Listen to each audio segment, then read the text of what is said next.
everybody, this is Dr. Johnson here in Catonsville, Maryland. Today we're talking about shoulder pain in our previous video, different types. And what we're going to talk about now is a diagnosis of the different types of shoulder pain. One type would be typically arthritis. Two, it could be a rotator cuff tear. It could be a labral tear, or what we also call frozen shoulder, or technically called adhesive capsulitis. So generally, for most patients who just have general shoulder pain or general arthritis, we do certain orthopedic tests for like raising the arm up, testing muscle strength, putting the arm out and pressing. But typically an x-ray can really help us to determine, to look at the shoulder joint itself to see where the arthritis or wear and tear is, if that's the actual cause of it. If you're suffering with what we call either a labral tear or rotator cuff, and we can't see anything on the x-ray, then an MRI might be in order, maybe ordered to further look at the tissues in a more detailed manner.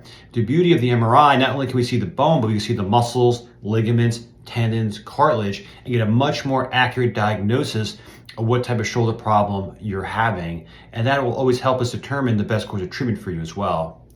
And last but not least is, for many patients I find, is really the most frustrating and almost most painful type of shoulder pain. It's what we call a frozen shoulder, or technically called adhesive capsulitis. That's when there's like scar tissue kind of builds up in the shoulder and the range of motion becomes very limited.